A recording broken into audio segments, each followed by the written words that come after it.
tu es hors de la caméra là. Excusez-moi. Bonjour à tous.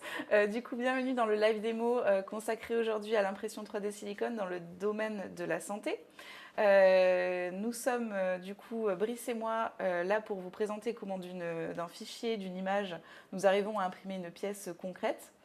Et donc je suis ravie de vous avoir avec nous. Donc moi, Adeline, je suis commerciale et j'accompagne les acteurs de la santé et de la recherche pour intégrer une imprimante 3D dans leurs locaux et de pouvoir imprimer les pièces qu'ils veulent. Et donc je suis avec Brice. Bonjour, donc moi je suis Brice, je suis ingénieur à Linkster, ingénieur R&D application, et je suis aussi titulaire d'une thèse sur la fabrication additive multimatériaux appliquée à la robotique souple. Et donc aujourd'hui, ce qu'on va vous présenter, c'est comment la fabrication additive par extrusion de matériaux en silicone va permettre de pouvoir préparer les actes préopératoires et afin de simuler un petit peu les modèles anatomiques. Aujourd'hui, nous avons choisi l'application d'un cœur que nous allons imprimer en silicone. Pour rappel, Linkster, nous sommes fabricants d'imprimantes 3D industrielles, multimatériaux et ouvertes. Et nous sommes aujourd'hui leaders dans l'impression de silicone. Mais nous pouvons également imprimer via d'autres machines que vous pouvez voir derrière moi, des matériaux de type thermoplastique traditionnel ou haute performance, mais également tout ce qui va être sous forme de pâte, que ce soit de la céramique ou par exemple des pâtes métalliques. Nous sommes également développeurs de logiciels et nous proposons des matériaux propres et des matériaux tiers que nous formulons avec des partenaires. Nous avons également un réseau de partenaires à l'international, revente et aussi apporteurs d'affaires qui nous permettent de pouvoir couvrir le monde entier, des États-Unis en Asie, en passant par l'Europe, via ce réseau international. Et donc aujourd'hui, nous sommes présents à peu près 43 pays, ce qui nous permet aussi d'avoir accès à toutes les applications au niveau mondial et de pouvoir travailler sur notre expertise dans le silicone. Et c'est pour ça qu'aujourd'hui, nous couvrons plus de 50% du marché des imprimantes 3D en silicone. Et nous avons des marchés principaux comme l'éducation, la recherche, l'industrie. Et en 2024, une forte tendance dans le médical. Et c'est pour cela qu'aujourd'hui, nous vous proposons ce live démo consacré à la santé. Alors aujourd'hui, ce qu'on va faire, c'est vous présenter comment d'une image, on arrive à imprimer une pièce. Aujourd'hui, c'est un cœur. Le matériau qu'on va utiliser, c'est du matériau, donc c'est du silicone RTV2 qui va permettre de pouvoir imprimer en mélangeant A et B un silicone sous forme liquide. Je vais vous mettre quelques petites slides pour vous présenter un petit peu ce que nous pouvons faire dans l'impression 3D. Selon les matériaux. Donc nous, Linkster, nous avons une gamme de matériaux assez large qui couvre, donc, comme je disais, les polymères jusqu'aux céramiques en passant notamment par les liquides et donc les élastomères, ce qui nous permet de pouvoir répondre à pas mal d'applications dans la santé, que ce soit des équipements de laboratoire, orthèses, épithèses, les modèles anatomiques ou encore les instruments chirurgicaux comme des guides. Nous avons également un partenariat avec 3Deus Dynamics, qui est une entreprise à Lyon, avec qui nous avons collaboré pour proposer sur notre S300X liquide un bac de poudre qui permet de faire du moulage dynamique, c'est-à-dire qu'on va plonger la buse d'impression silicone dans de la poudre, et ce qui ouvre le champ des possibles en termes d'application. Nous travaillons également avec, nous fabriquons les machines également avec MB Therapeutics pour pouvoir imprimer des médicaments sous forme de filaments ou de pâtes, ce qui nous permet de couvrir un grand champ dans le domaine de la santé. Alors, on a beaucoup de demandes sur pas mal de dispositifs médicaux, et notamment lorsque des chirurgiens viennent nous voir en nous disant « je voudrais imprimer cette pièce », on a souvent un modèle qui est issu d'une image, que ce soit une échographie, une radio, mais ça ne permet pas de pouvoir imprimer la pièce telle qu'elle. Il y a quand même un process à mettre en place, et souvent il y a une plateforme, en tout cas dans les CHU, il y a souvent des plateformes 3D où il y a des ingénieurs d'application qui vont pouvoir travailler sur tout ce qui est en amont, c'est-à-dire la modélisation et le travail sur la pièce. Et notamment aujourd'hui, on ne va pas parler de cette partie qui est le traitement d'une image de radio par exemple. On va plutôt se consacrer, nous, en tant que Linkster et comme utilisateur de la machine, à nous recevons un STL déjà traité et nous allons l'imprimer sur la machine. Ce qu'il faut avoir en tête, c'est qu'il y a beaucoup d'étapes qui permettent d'arriver à la pièce réelle. Et notamment, il faut passer par un logiciel de traitement d'images spécialisé. Et je remercie Twin3D pour avoir fourni les images, une des images précédentes. Mais il y a d'autres logiciels, par exemple, on peut utiliser du SolidWorks ou du Materialize ou autre pour pouvoir faire de la CAO de pièces. Dans ces logiciels, du coup, nous pouvons générer un STL que nous recevons et nous pouvons le traiter, c'est-à-dire qu'on va voir s'il est propre, si on peut s'en servir pour pouvoir lancer le programme d'impression. Et aujourd'hui, c'est Brice qui va vous montrer d'un STL tout propre comment on arrive à imprimer la pièce sur l'imprimante. Donc je te laisse la parole, Brice. Merci. Alors, pour faire ça, on va utiliser un logiciel qu'on appelle donc un slicer ou un trancheur en français. Donc, aujourd'hui, on va utiliser le logiciel Simplify que l'on voit ici. Et donc, on a notre pièce de cœur. Donc, c'est une pièce faite en deux parties assez intéressantes. On a une première partie qui va être un certain nombre d'entrées cardiovasculaires et une seconde partie qui va représenter une partie du muscle. Alors, on peut avoir la possibilité de voir ça en coupe. Voilà, ici. Ce qui est intéressant à savoir sur l'impression silicone, c'est que contrairement à l'impression thermoplastique, on ne va pas avoir le matériau qui va durcir dès qu'il a été extrudé de la tête d'extrusion. Le silicone, il met plusieurs minutes avant de commencer à durcir et ça va résulter donc à une possibilité d'effondrement du matériau. Il a un comportement assez similaire au dentifrice par exemple, où il va conserver sa forme une fois qu'il a été extrudé, mais vous pouvez réussir à le déformer assez facilement si vous appliquez un petit peu de pression dessus. De par cette propriété, on va avoir deux contraintes géométriques majeures sur cette pièce. La première va être donc ces longues parois très fines qui montent en hauteur, qui risquent en fait de se déformer au fur et à mesure de l'impression parce qu'il y aura de plus en plus de poids sur le matériau qui a été déposé précédemment. Et la deuxième partie va être ces grandes cavités qui vont mener en fait à des angles assez forts, voire à l'impression directement dans le vide du matériau. Pour pouvoir justement imprimer ce genre de pièces, notre machine, la S300X, est une machine qui est dite IDEX, c'est-à-dire qu'en fait il y a deux têtes d'impression qui sont indépendantes. La première tête va imprimer le silicone et la deuxième tête va imprimer un matériau support. Le matériau support, c'est un matériau qui va être déposé pendant l'impression afin de pouvoir justement supporter les structures de silicone pour éviter qu'elles ne s'effondrent ou pour éviter qu'elles ne se déforment justement dans le cas des longues parois fines. Et qui va ensuite être retiré une fois que l'impression va être terminée, que ce soit par une pression mécanique ou avec de l'eau, le support que nous utilisons étant un support hydrosoluble. Alors pour pouvoir faire de l'impression en mélangeant à la fois du silicone et du matériau support, le logiciel va avoir besoin de deux modèles STL, donc de deux modélisations. La première est celle qu'on va voir ici, qui est le modèle donc, de la pièce en silicone, la pièce qu'on veut imprimer.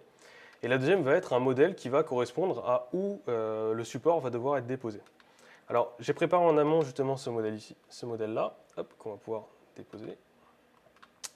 Donc je vous le montre un peu mieux, je vais le déplacer pour qu'on le voit mieux. Voilà, hop.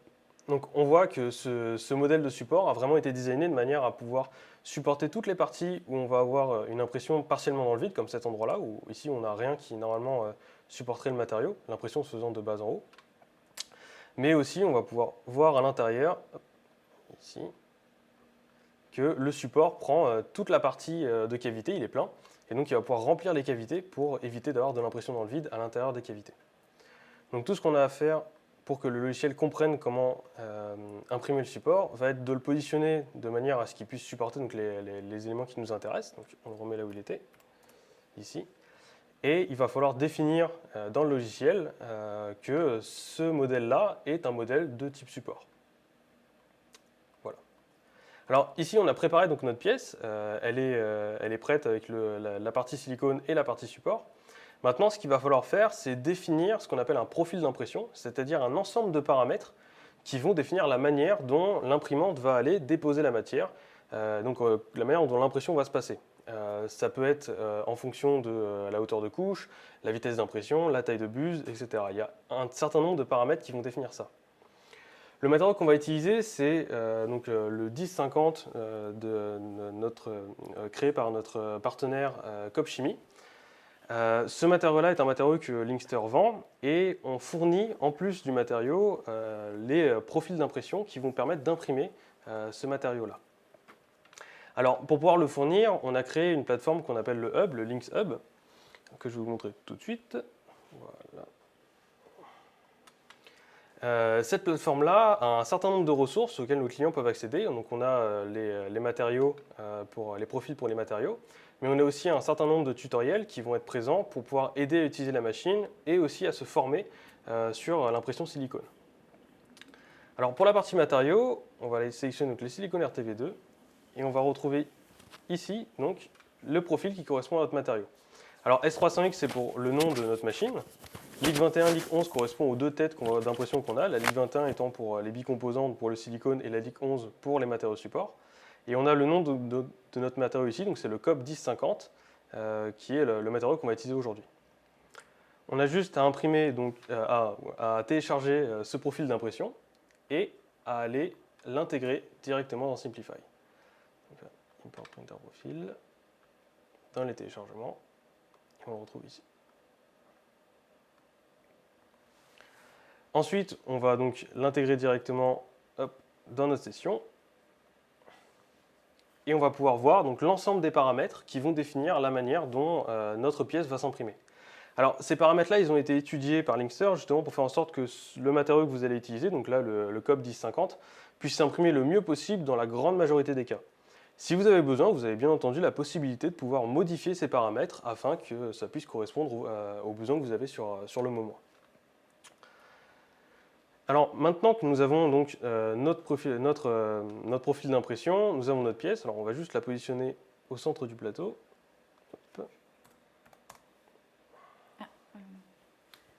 Voilà. Tu te remettes sur Simplify. Oui. Toujours sur le hub. Toutes mes excuses. Excusez-moi, je reviens. Petite erreur. Donc je recommence sur la partie paramètres. Donc une fois qu'on a importé notre paramètre d'impression, on a accès à cette fenêtre. Où on a tout l'ensemble de paramètres qui vont définir la manière dont l'imprimante va se comporter. Alors comme je vous ai dit, on a la possibilité de pouvoir les modifier s'il y a besoin. Donc une fois qu'on a nos paramètres qui sont définis et qu'on a notre pièce qui est bien positionnée, on va pouvoir lancer la prévisualisation du logiciel. Donc le logiciel va nous montrer quel comportement va avoir l'imprimante pendant l'impression. Voilà. Et on va pouvoir voir donc, les deux types de matériaux qui vont être imprimés. En vert, on va retrouver tous les matériaux support. Voilà, donc on voit bel et bien que le support va vraiment s'imprimer partout à l'intérieur de la pièce. Et en bleu, on va retrouver l'impression silicone. Une fois que la prévisualisation vous convient, que vous estimez que l'impression va très bien se faire, dans ce cas-là, on peut directement générer le fichier G-code, qui est le fichier qui contient toutes les commandes pour que l'imprimante puisse créer cette pièce-là.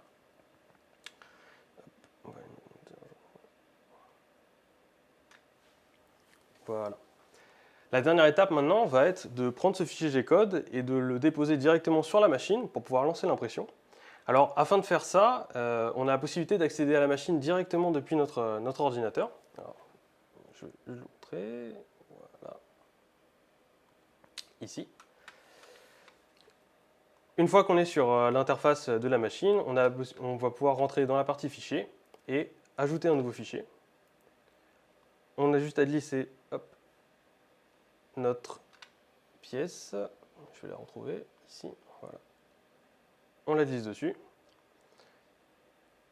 et il va reconnaître donc le type de pièce. Alors là, il y a un petit message qui s'est affiché parce que cette pièce, je l'ai déjà mise au préalable.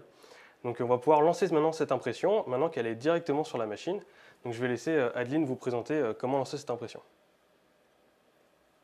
Et oui, donc voilà, là on peut retrouver, donc c'est la même plateforme qui est en ligne, on peut retrouver vraiment la pièce sur la plateforme. Donc là, je reviens à l'accueil. Donc là voilà, ça c'est l'accueil de l'interface machine qui vous permet de pouvoir lancer la pièce directement et de pouvoir suivre les étapes afin de préparer la machine.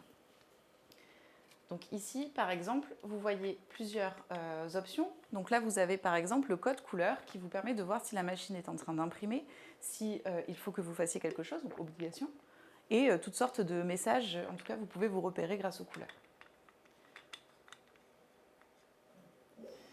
Vous avez la possibilité d'avoir des commandes directes, par exemple, pour pouvoir commencer à imprimer, il va falloir installer les matériaux. Donc on la met en position parking pour avoir accès directement à la machine. Aujourd'hui, nous avons déjà tout préparé, mais en tout cas, par exemple, si vous lancer l'impression directement. Hop, je choisis ma pièce. Vous avez pas à pas toutes les étapes qui vous permettent de vraiment préparer la machine pour qu'elle soit en condition optimale d'impression. Donc là, nous avons déjà tout préparé. Là, vous avez sur votre gauche une vidéo qui va vous montrer comment on a fait pour tout préparer en amont. Voilà. Et ce qu'on va faire, je vais vous montrer un petit peu donc, le système qui va nous permettre de pouvoir envoyer la matière dans l'impression. Donc là aujourd'hui, sur cette configuration, nous avons choisi d'être en seringue sur la tête d'impression silicone, donc 2 seringues pour les 2 composants. On utilise un système de pompe à micro-dosage qui nous permet d'avoir un débit vraiment précis et pour la qualité de la pièce, bien évidemment. À droite, vous voyez un petit tuyau qui va partir, c'est parce que nous avons choisi d'être en configuration B, c'est-à-dire qu'on va utiliser des cartouches d'1 litre de matière qui permettent de faire des pièces, par exemple, qui vont être assez denses en termes de matériaux. Donc, je reviens sur ma partie machine. Donc, comme vous le voyez, on a fait tout ce qui est calibration en amont parce que ça dure quelques minutes, donc on voulait aller à l'essentiel. Et donc, une fois qu'on a tout calibré, qu'on est prêt pour pouvoir imprimer, donc on peut lancer l'impression. Donc tout d'abord, là, ce que vous allez voir, c'est que la pièce le silicone va être amorcé dans les buses afin que l'impression puisse commencer directement avec le mélange, avec les ratios qu'il faut. Donc là, je ne sais pas si vous pouvez le voir, mais en tout cas, la machine va amorcer la matière. Alors quand c'est du silicone transparent, on ne voit pas forcément, mais quand c'est du silicone coloré par exemple, on va voir que le A va être transparent mais que le B va être coloré. Du coup, on va le voir dans le static mixer descendre et on va pouvoir vérifier que tout s'est bien mélangé. Donc là voilà, on va passer sur l'impression de la première couche qui est la plus importante parce que c'est celle qui va annoncer en fait la structure de la pièce et qui va... c'est vraiment la première couche qui est la plus importante en tout cas dans l'impression 3D. Donc là, on peut voir qu'elle s'imprime bien. Et du coup, on peut lancer le timelapse parce que l'impression dure 7 heures, donc on n'allait pas rester 7 heures dans le live démo, mais on voulait quand même vous montrer comment la pièce s'imprime. Et comme vous voyez, on voit bien le support qui représente une grande partie de l'impression et le silicone à l'intérieur. Donc si vous avez des questions ou des modèles, n'hésitez pas à nous en faire part, par exemple pour qu'on teste si c'est faisable ou pas. Et comme vous pouvez le voir, une fois qu'on a imprimé la pièce, le plateau est amovible, on va pouvoir retirer la pièce, enlever le support. Donc là, il faut savoir qu'on a des cavités, donc on peut l'enlever. Si jamais dans le cas où vous voulez une pièce pleine, on aura d'autres add-ons sur la machine, donc des bacs différents, par exemple poudre ou gel, pour pouvoir générer ce genre de géométrie. Voilà, je crois que j'ai fait le tour. Est-ce que tu veux rajouter quelque chose, Brice, sur la pièce en elle-même que vous avez pu voir, donc, comme l'a dit Aileen, va faire à peu près 7 heures d'impression. On est à peu près à 200 grammes de silicone et 200 grammes de support, donc ce qui va nous donner un prix d'environ 150 €, 150 à 200 €. Ce genre de pièces, ce sont des pièces donc, anatomiques qu'on va pouvoir retrouver assez facilement et imprimer assez facilement. Il y a beaucoup de nos clients qui nous les demandent et justement c'est grâce à cette technologie d'impression IDEX qu'on a été capable de pouvoir commencer à imprimer ces pièces-là. Il faut savoir qu'aujourd'hui, pour essayer d'imprimer assez rapidement, on a utilisé une buse d'impression qui était assez épaisse. Donc on peut voir des cordons, ou du moins un aspect de surface très légèrement rugueux. Si jamais on a besoin d'avoir quelque chose avec un plus grand réalisme, on peut réduire la taille de buse pour essayer de réduire la taille des cordons, ce qui donne un aspect assez lisse, mais qui va augmenter le temps d'impression. Voilà, je pense que c'est tout pour moi. Oui. Si vous avez des questions, n'hésitez pas, on est disponible pour vous. Okay, on va juste se mettre sur la session sous la démo, parce que sinon on ne va pas pouvoir voir ces questions. Voilà, donc ce que je voulais aussi vous montrer, c'est toutes sortes de pièces que l'on était amené à faire, que ce soit par la technologie Langster sur plateau ou par d'autres technologies.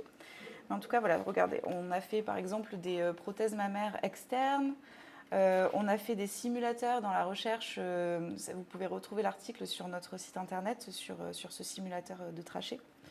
On a également la possibilité d'avoir des silicones LSR qui vont jusqu'à 70 short A, que nous sommes toujours en train de développer mais qui seront à la gamme très rapidement.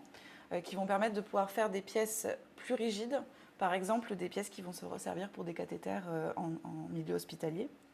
On a également la possibilité d'avoir des coloris ou de l'impression sur tissu avec des silicones contact peau pour des applications diverses. Vous voyez, ici le silicone est opalescent, donc on peut vraiment jouer avec les matières pour avoir des aspects voilà, qui ont des caractéristiques différentes. Et donc avec 3D-Housse par exemple, on va pouvoir faire, nous sur plateau c'est un peu compliqué de faire ces pièces par rapport aux parois, etc. Ça va demander beaucoup de temps d'impression et de support. Mais avec leur technologie d'impression dans de la poudre, qui est en fait le support, ça va permettre de pouvoir faire des pièces, par exemple des réseaux veineux ou des aortes, plus facilement, en tout cas que nous sur plateau. Et vous avez par exemple une start-up à Barcelone qui fait des poches de stomy. Donc, vous voyez. On arrive à faire des épaisseurs de couche. On peut faire par exemple une épaisseur de couche pour avoir une membrane très fine. Donc ça peut aussi servir sur des actes de formation par exemple, ou pour des cas où il faut vraiment une fine membrane de silicone. Voilà, donc je vous remonte la pièce. Donc c'est une partie de cœur. On pourrait penser peut-être, imaginer d'imprimer une autre partie, pouvoir les emboîter pour avoir le cœur complet. Voilà. Donc j'espère que vous avez apprécié le live démo. On va attendre quelques minutes. S'il y a des questions, n'hésitez pas à les écrire dans le chat. Et nous serons ravis d'y répondre. Au mieux. Voilà, je ne sais pas si toi, de ton côté, tu as des applications en tête peut-être dont tu peux nous parler ou des choses qui pourraient être intéressantes d'exploiter. Alors, dans le cadre du médical, on a vu, par exemple avec l'impression pour tissu, des cas d'application justement pour créer des dispositifs médicaux qui allaient utiliser à la fois de l'impression silicone et des éléments en tissu. Donc pour créer des chaussettes de protection par exemple, qui vont être facilement enfilables, qu'on peut mettre dans la machine à laver et qui en même temps vont avoir des formes particulières pour protéger des peaux cicatrisées par exemple, ce genre de choses. Alors oui, pour répondre à votre question, donc, Alexandre Benec, en effet, on est capable de pouvoir colorer le silicone. Naturellement, les seringues, alors pour la gamme des Copsil, viennent transparents. Donc pour rappel, cette gamme, on a différents types de shorts. On a 5, 10, 25 et 40, donc différents types de shorts. Mais ils viennent sous forme transparente. Il y a la possibilité de pouvoir demander à les colorer. Pour ça, on n'a pas encore trouvé de limite particulière, dans le sens où on est capable de mettre beaucoup de couleurs différentes, on est capable de mettre même des éléments, si vous voulez mettre des paillettes par exemple. En revanche, il va falloir un matériel spécifique pour pouvoir faire ça, à cause du fait qu'il faut éviter en fait de mettre des bulles d'air dans les seringues et dans les cartouches de matériaux, sinon celles-ci vont se retrouver dans l'impression. Donc si vous avez besoin, vous pouvez nous contacter et on est capable de vous fournir du silicone qui va être coloré en fonction de vos envies. Voilà, on a un peu tout essayé. On peut faire des nuances aussi. Par exemple, on peut rejouer sur les ratios de A et B pour avoir du rouge qui va se dégrader. On fait ça, par exemple, en soft robotique pour avoir des parties, des duretés différentes. Et comme ça, on peut les identifier par des nuances de couleurs. Hein. Notamment, on a essayé le bleu, du bleu foncé pour une dureté plus importante ou du bleu clair pour des duretés moins importantes. Donc tout est possible avec le silicone, c'est ça qui est assez sympa. C'est un matériau liquide, donc on peut vraiment faire tout ce qu'on veut. On peut le mélanger en amont, on peut le teindre après. On fait également, par exemple, là c'est un silicone RTV1, mais qui a été teinté et qui a été imprimé sur du cuir. Donc on peut vraiment jouer avec ce matériau et c'est assez sympa. Et c'est pour ça qu'en médical, on peut faire vraiment plein de choses en impression 3D silicone. Et en plus, avec les add-ons qu'on aura, ça va vraiment élargir le champ des possibles en termes de géométrie de pièces. Donc voilà, je pense qu'on a fait le tour. En tout cas, si vous avez des questions, on reste disponible. Vous pouvez nous écrire directement via sales@linkster.fr ou directement via notre site internet où nous avons pas mal de contenus pédagogiques et assez intéressants sur pas mal d'applications différentes. Voilà. On vous remercie et puis on vous souhaite une très bonne journée.